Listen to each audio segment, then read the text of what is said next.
नमस्कार, स्वागत है आप सभी का डीडी न्यूज के इस खास बुलेटिन एक्सप्रेस 100 में, जहां हम आपके लिए लेकर आते हैं राजनीति, मनोरंजन, देश, दुनिया, खेल और व्यापार जगत की सभी बड़ी खबरों को एक्सप्रेस यानी फटाफट अंदाज में। मैं हूं शहला निगार। आइए खबरों को देखते हैं तेज रफ्तार के साथ।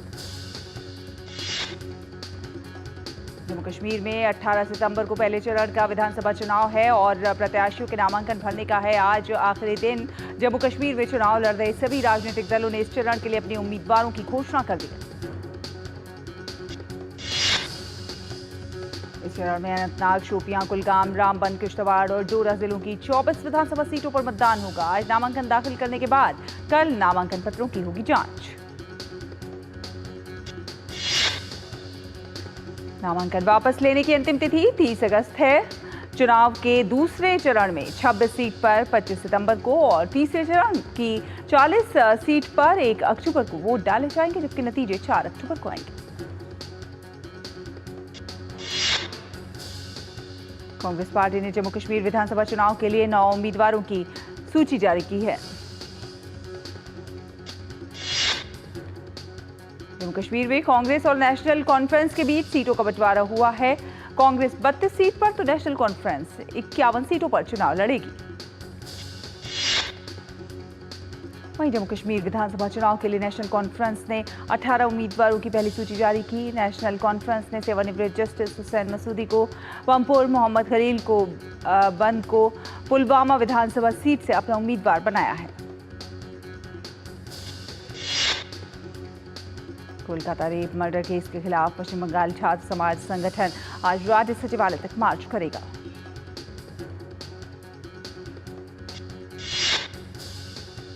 छात्रों के इस मार्च का मुख्य मकसद मुख्यमंत्री ममता बनर्जी के इस्तीफे और दोषियों की गिरफ्तारी की मांग पर रहेगा। दूसरी तरफ राज्य प्रशासन ने इसे रोकने के लिए सुरक्षा के पुख्ता इंतजाम किए हैं। राज्य सचिवालय और इसके आसपास 4500 से 5000 पुलिसकर्मियों की तैनाती रहेगी। दूसरी ओर चिकित्सा कर्मियों की सुरक्षा और उनके कामकाज की स्थितियों के संबंध में सिफारिश करने के लिए सुप्रीम कोर्ट की ओर से गठित राष्ट्रीय कार्यबल की आज पहली बैठक होगी। भारत सरकार के कैबिनेट सचिव बैठक की अध्यक्षता करेंगे। केंद्रीय गृह सचिव, राष्ट्रीय चिकित्सा आयोग के अध्यक्ष, surgeon, vice admiral R Sarin कार्यबल के सदस्यों में शामिल। सर्वोच्च न्यायालय ने इस कार्यबल को 3 सप्ताह में अपनी अंतरिम रिपोर्ट और 2 महीने के अंदर अंतिम रिपोर्ट देने का निर्देश दिया है। झारखंड के पूर्व मुख्यमंत्री और झारखंड मुक्ति मोर्चे के वरिष्ठ नेता चंपाई सोरेन 30 अगस्त को रांची में भारतीय जनता पार्टी में शामिल होंगे। असम के मुख्यमंत्री और झारखंड में भारतीय जनता पार्टी के चुनाव प्रभारी हेमंत बिस्वा शर्मा ने चंपाई सोरेन के भाजपा में शामिल होने को लेकर सोशल मीडिया पर घोषणा की।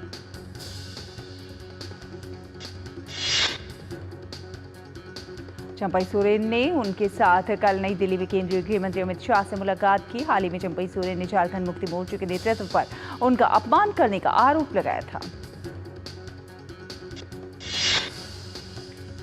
भारत और ब्राजील के बीच 9वीं संयुक्त आयोग की बैठक आज नई दिल्ली में होगी। विदेश मंत्री डॉक्टर एस जयशंकर और ब्राजील के विदेश मंत्री मौरो विएरा बैठक की सह अध्यक्षता करेंगे। इसके अलावा ब्राजील के विदेश मंत्री विएरा का आज विदेश मंत्री डॉक्टर एस जयशंकर से मुलाकात का कार्यक्रम भी है।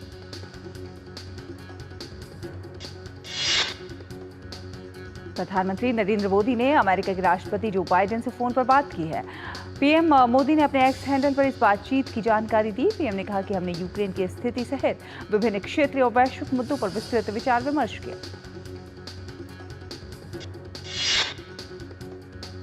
प्रधानमंत्री ने कहा कि उन्होंने शांति और स्थिरता की शीघ्र वापसी के लिए भारत के पूर्ण समर्थन को दोहराया। हमने बांग्लादेश की स्थिति पर भी चर्चा की और अल्पसंख्यकों, विशेषकर हिंदुओं की सुरक्षा सुनिश्चित करने की आवश्यकता पर बल दिया। दिल्ली के कथित आबकारी नीति से जुड़े सीबीआई मामले में अरविंद केजरीवाल के अंतरिम जमानत पर आज राउज एवेन्यू कोर्ट में होगी सुनवाई।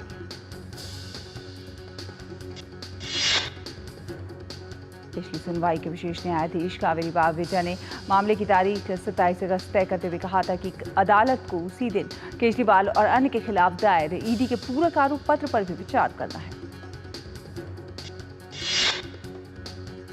सुप्रीम कोर्ट दिल्ली उत्पाद शुल्क नीति घोटाले से जुड़े मनी लॉन्ड्रिंग मामले में बीआरएस नेता के कविता की जमानत याचिका पर आज सुनवाई करेगा। शीर्ष अदालत ने 12 अगस्त को 2 मामलों में जमानत देने से इनकार करने वाले दिल्ली उच्च न्यायालय के 1 जुलाई के आदेश को चुनौती देने वाली कविता की याचिकाओं पर सीबीआई और ईडी से जवाब मांगा था। स्वाति मालीवाल से मारपीट के मामले में विभव कुमार की जमानत याचिका पर आज सुप्रीम कोर्ट में सुनवाई होगी। इससे पहले 2 और 7 अगस्त को कोर्ट में सुनवाई हो चुकी है। छत्तीसगढ़ के बीजापुर जिले में 25 माओवादियों ने आत्मसमर्पण कर दिया। उन्होंने कल जिला पुलिस अधीक्षक और केंद्रीय रिजर्व पुलिस बल के पुलिस उप महानिरीक्षक के समक्ष आत्मसमर्पण किया। इन माओवादियों पर कुल 29 लाख रुपए का इनाम घोषित किया गया था। इनमें से 3 माओवादियों पर 8-8 लाख रुपए का इनाम घोषित किया गया था। आंध्र प्रदेश में कडप्पा रायचोरी राष्ट्रीय राजमार्ग पर एक सड़क दुर्घटना में 5 लोगों की मौत हो गई। दुर्घटना तब हुई जब एक कंटेनर ट्रक एक कार से टकरा गया। लद्दाख में 5 नए जिलों के निर्माण से स्थानीय लोगों में उत्साह का माहौल है। उनका कहना है कि नए जिलों के निर्माण से सुविधाओं और अवसरों को लोगों तक पहुंचाने में मदद मिलेगी।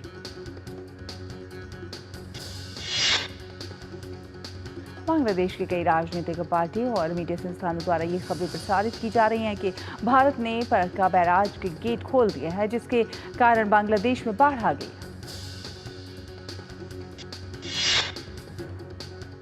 विदेश मंत्रालय ने कहा है कि फरक्का बैराज के द्वार खोलने से गंगा और पद्मा नदी के निचले हिस्से में प्राकृतिक जल प्रवाह मौसम संबंधी सामान्य प्रक्रिया है।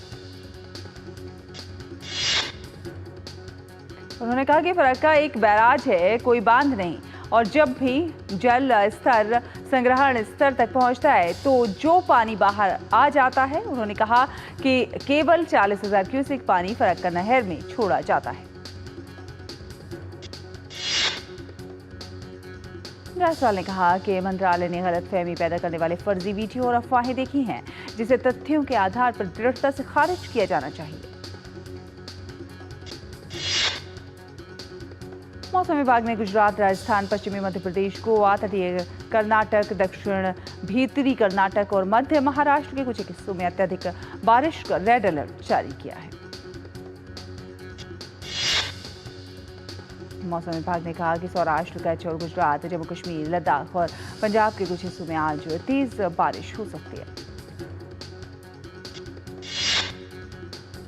उधर दक्षिण भारत में भी अगले 3 दिनों के दौरान केरल, तटीय आंध्र प्रदेश, तेलंगाना और कर्नाटक में तेज वर्षा का है अनुमान।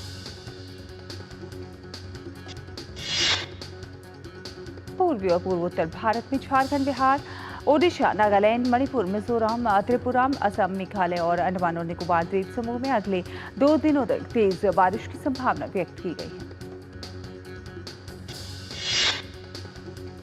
गुजरात इस वक्त बाढ़ के कहर से जूझ रहा है। भारी वर्षा के चलते पूरे राज्य में जनजीवन अस्त व्यस्त हो गया है। मौसम विभाग ने गुजरात में तेज बारिश का अलर्ट जारी किया है। भारी बारिश के अलर्ट के बाद राज्य के सभी प्राथमिक स्कूल आज बंद रहेंगे, जबकि माध्यमिक और उच्चतर माध्यमिक स्कूलों के खुलने या बंद होने का निर्णय जिला प्रशासन पर छोड़ दिया गया है। गुजरात में अत्यधिक भारी वर्षा की चेतावनी के मद्देनजर मुख्य सचिव राजकुमार की अध्यक्षता में एक समीक्षा बैठक भी आयोजित की गई। बारिश के बाद पानी भरने, रोगों के फैलाव और बिजली आपूर्ति बहाली के लिए सतर्क रहने के निर्देश दिए गए हैं। वहीं वडोदरा मंडल के बाजवा स्टेशन पर भारी वर्षा से हुए जलभराव के कारण रेल यातायात भी प्रभावित रहेगा। बाढ़ की स्थिति का जायजा लेने के लिए कल केंद्रीय गृह मंत्री ने गुजरात के मुख्यमंत्री से बात की। त्रिपुरा के सीएम मानिक साहा ने बाढ़ से प्रभावित लोगों को राहत प्रदान करने के उद्देश्य से अपना 1 महीने का वेतन मुख्यमंत्री राहत कोष में योगदान दिया। त्रिपुरा के सीएम मानिक साहा ने चुनौतीपूर्ण समय के दौरान बाढ़ से प्रभावित लोगों की मदद के लिए 10 करोड़ रुपए की सहायता देने पर मुख्यमंत्री योगी आदित्यनाथ और उत्तर प्रदेश सरकार को धन्यवाद कहा। उत्तर प्रदेश के मुख्यमंत्री योगी आदित्यनाथ ने गोरखपुर में कृष्ण जन्माष्टमी के अवसर पर गोरखनाथ मंदिर में पूजा अर्चना की। मुंबई के वर्ली क्षेत्र में भी कृष्ण जन्माष्टमी के अवसर पर दही हांडी उत्सव का आयोजन हुआ।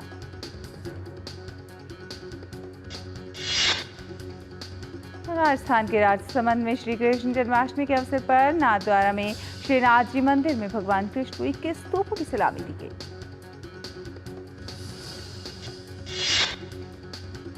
भारतीय रिजर्व बैंक के गवर्नर शक्तिकांत दास ने कहा है कि केंद्रीय बैंक लगातार ऐसी नीतियां, प्रणालियां और मंच तैयार करने पर काम कर रहा है जो वित्तीय क्षेत्र को मजबूत, जुझारू और ग्राहक केंद्रित बनाएंगे। वित्त मंत्रालय के इकोनॉमिक अफेयर्स डिपार्टमेंट ने पोस्ट ऑफिस के जरिए खुलने वाली अपनी नेशनल स्मॉल सेविंग्स स्कीम को लेकर नए नियम जारी किए हैं। ये नियम इन स्कीम्स के तहत अनियमित रूप से खोले गए खातों को नियमित यानी कि रेगुलर करने के लिए है। भारत में बिजली की मांग तेजी से इसमें इजाफा हो रहा है। चालू वित्त वर्ष की पहली तिमाही में बिजली की मांग सालाना आधार पर 10.6% बढ़ी है।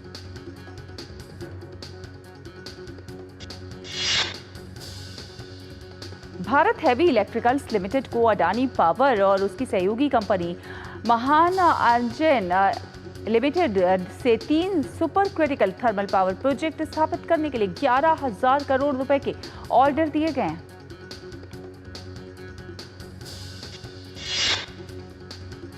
सार्वजनिक क्षेत्र की कंपनी तेल एवं प्राकृतिक गैस निगम ने कहा है कि उसने बंगाल की खाड़ी में कृष्णा गोदावरी बेसिन में अपनी प्रमुख गहरे समुद्र की परियोजना का एक और कुआं खोला है।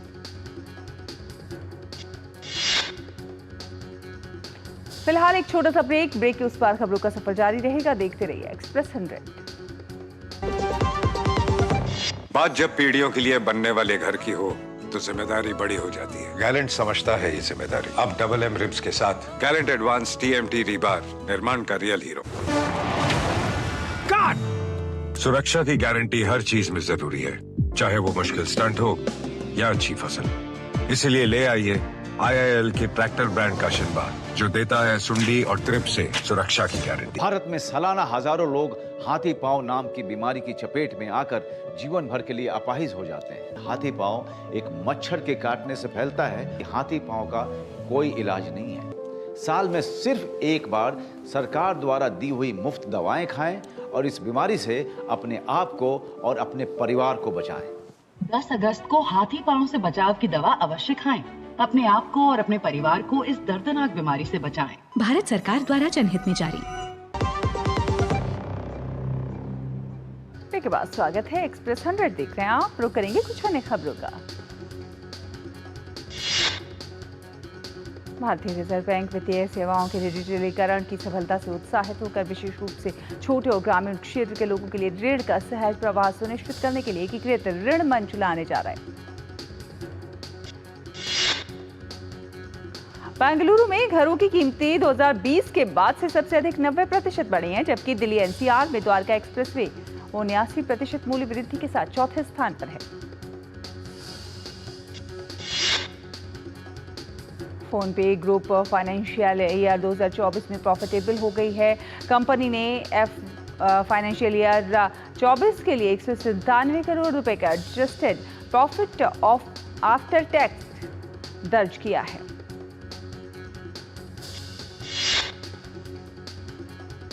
बैंक खाते का ब्यौरा नहीं देने वाले GST करदाता 1 सितंबर से GST अधिकारियों के समक्ष बाहरी आपूर्ति रिटर्न GSTR1 दाखिल नहीं कर पाएंगे। Drone logistics company sky air mobility ने आवश्यक चिकित्सीय आपूर्ति और नैदानिक नमूने पहुंचाने के लिए कोटायम स्थित Caritas hospital and institute of health sciences के साथ साझेदारी की है। विदेशी ब्रोकरेज नोमुरा ने एक नोट में कहा है कि अमेरिकी फेडरल रिजर्व की दर कटौती एशिया के बाजारों के लिए सकारात्मक होगी।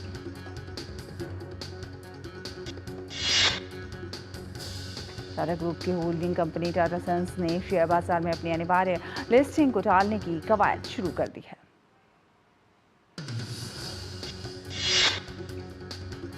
होड़ कम होने के कारण हवाई किराए में भी तेजी आई है। देश के सबसे व्यस्त मार्ग दिल्ली मुंबई की बात करें तो इस मार्ग पर अप्रैल 2019 से अप्रैल 2023 के बीच औसत हवाई किराया 20.5% गिरा है। वित्त वर्ष 25 की पहली तिमाही के दौरान प्रमुख निजी अस्पताल श्रृंखलाओं के राजस्व में खासा इजाफा हुआ है। मैक्स हेल्थ केयर ने जून तिमाही के दौरान राजस्व में पिछले साल के मुकाबले 20% की वृद्धि दर्ज की है। फोर्टिस हेल्थ केयर का राजस्व 12.2% बढ़कर 1,859 करोड़ रुपए हो गया। अपोलो हॉस्पिटल्स के राजस्व में 15% का इजाफा हुआ और ये बढ़कर 5,086 करोड़ रुपए हो गया। बैंक ऑफ बड़ौदा ने 10 साल के इंफ्रा बॉन्ड से 5,000 करोड़ रुपए जुटाए। इंफ्रास्ट्रक्चर बॉन्ड की न्यूनतम अवधि 7 साल की होती है। भारतीय रेल ने मुंबई और अयोध्या के बीच 2 स्पेशल ट्रेन चलाने की घोषणा की। पेटीएम की मूल कंपनी 197 कम्युनिकेशंस ने कहा है कि उसे सेबी की ओर से कोई नया नोटिस नहीं मिला है। कंपनी ने अपने पिछले वार्षिक वित्तीय परिणामों में पहले ही इसका खुलासा कर दिया।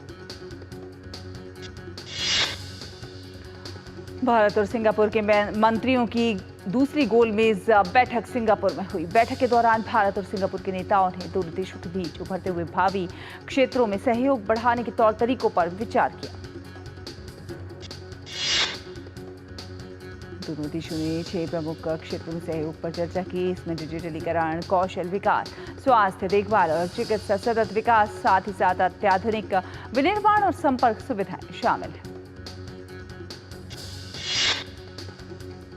अलास्का में भूस्खलन के कारण एक व्यक्ति की मौत हो गई, 3 अन्य घायल हो गए हैं। अलास्का के पर्यटक केंद्र केचिकन में आपातकालीन दल ने और अधिक भूस्खलन की आशंका के लिए तैयारी की। अलास्का में बारिश से भीगी एक बड़ी ढलान ढह गई। दर्जनों घर क्षतिग्रस्त हो गए। लोगों को निकालने के आदेश दिए गए हैं और बिजली नहीं थी। भूस्खलन के आसपास का क्षेत्र अस्थिर बना हुआ है। पूर्वी सूडान में बढ़ते पानी ने एक बांध को तोड़ दिया है, जिससे कम से कम 30 लोगों की मौत हो गई और 20 गांव नष्ट हो गए हैं। मूसलाधार वर्षा के कारण बाढ़ आई, जिससे पोर्ट सूडान से मात्र 40 किलोमीटर उत्तर में अरबाद बांध टूट गया। पाकिस्तान के बलूचिस्तान प्रांत में अलगाववादी आतंकवादियों द्वारा पुलिस स्टेशनों, रेलवे लाइनों और राजमार्गों पर हमला किए जाने के बाद लगभग 73 लोग मारे गए। बलूचिस्तान में बलोच लिबरेशन आर्मी ने 130 पाकिस्तानी सैनिकों को मारने का दावा किया है। बलोच लिबरेशन आर्मी ने 36 घंटे के भीतर 2 अलग-अलग हमलों में 68 शत्रुओं और 62 सैन्यकर्मियों को मारने का दावा किया है।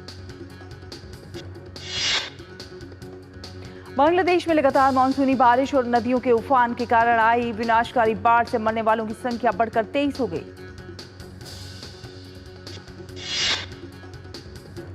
बांग्लादेश में कृषि मंत्रालय के अधिकारियों ने बताया कि भूमि के विशाल क्षेत्र जलमग्न हो गए हैं, जिससे फसलों को बड़ा खतरा पैदा हो सकता है।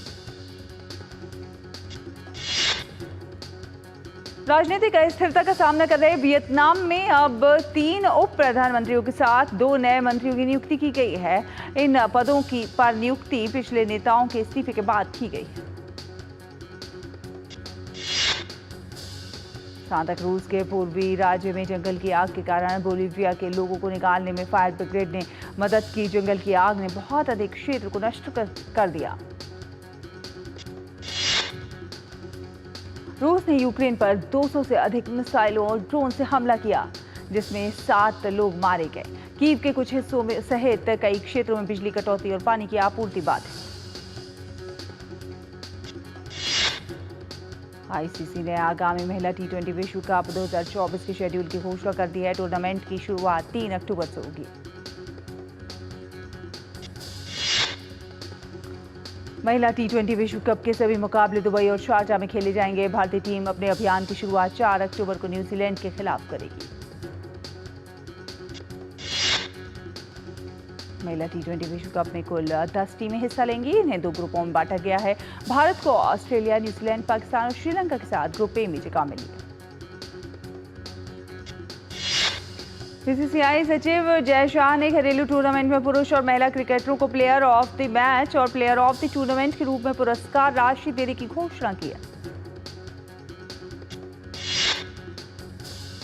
वेस्टइंडीज और दक्षिण अफ्रीका के बीच 3 मैचों की टी20 सीरीज का दूसरा मैच वेस्टइंडीज ने 30 रन से अपने नाम कर लिया।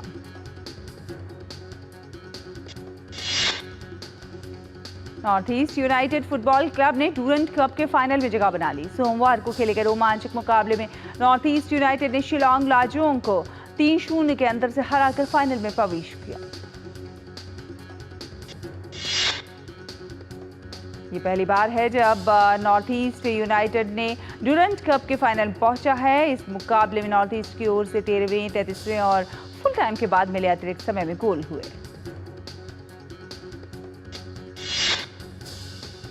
साल के चौथे ग्रैंड स्लैम यूएस पहले दौर के मैच में ऑस्ट्रिया के डोमिनिक थीम हार के साथ प्रतियोगिता से बाहर हो गए। उन्हें अमेरिका के बेन शेल्टन ने हराया।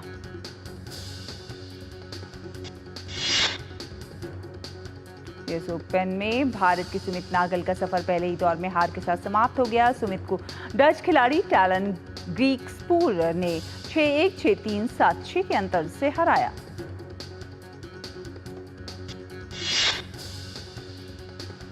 वहीं यूएस ओपन में ही खेले गए एक अन्य पुरुष एकल मुकाबले में अलेक्जेंडर ज़्वेरेव ने अपने अभियान की शुरुआत जीत के साथ की। ज़्वेरेव ने जर्मनी के खिलाड़ी को हराकर अगले दौर में प्रवेश किया।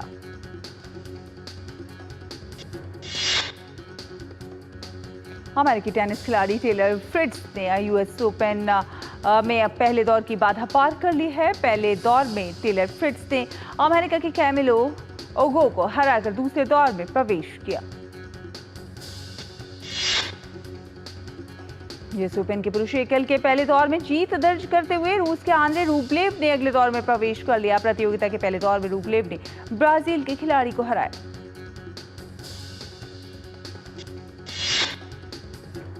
प्रतियोगिता के महिला वर्ग में अमेरिका की कोको गॉफ ने अपने अभियान की शुरुआत शानदार अंदाज में की। पहले दौर में मैच में गॉफ ने रूस की वारवारा गचोवा को हराकर दूसरे दौर में जगह बनाई।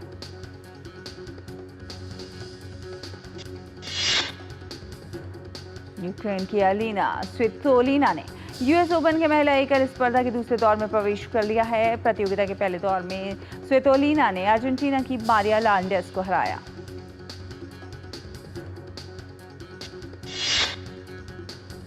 स्पेनिश टेनिस खिलाड़ी पाउला बाडोसा ने बड़ी आसानी से यूएस ओपन के दूसरे दौर में प्रवेश कर लिया। प्रतियोगिता के पहले दौर में पाउला ने स्विस खिलाड़ी को हराया था।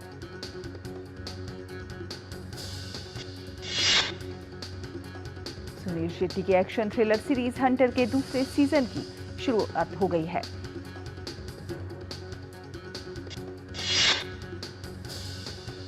नेटफ्लिक्स की आगामी web series IC 814 the Kandahar hijack 29 अगस्त को नेटफ्लिक्स पर जारी होगी। आज कपूर की फिल्म आवारा का premiere Toronto international film festival में होगा।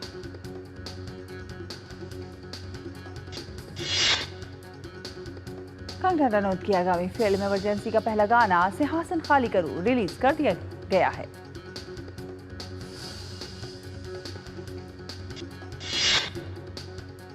सिद्धांत चतुर्वेदी इन दिनों अपनी आगामी फिल्म योद्धा को लेकर चर्चा में चल रहे हैं। फिल्म 20 दिसंबर को रिलीज होने को है तैयार।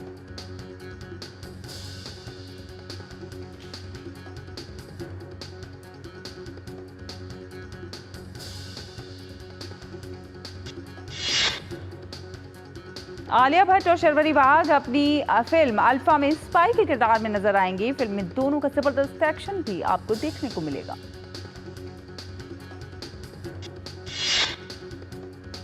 अनन्या पांडे की debut series call me baby 6 सितंबर को रिलीज होने को है तैयार।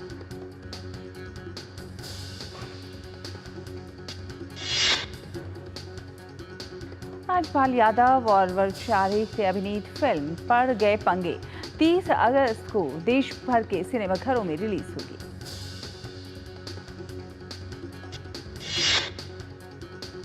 कृष्ण जन्माष्टमी के शुभ अवसर पर भोजपुरी गायिका और अभिनेत्री अक्षरा सिंह का गाना शोर मची है। जी शोर मची को सोशल मीडिया पर खूब सराहना मिल रही है।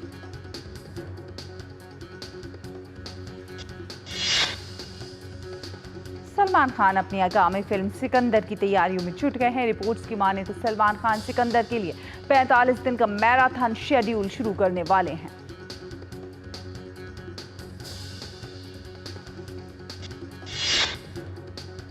इसी के साथ एक्सप्रेस न्यूज में फिलहाल इतना ही। डीटी न्यूज पर खबरों का सफर लगातार जारी है। आप देखते रहिए डीटी न्यूज। नमस्कार।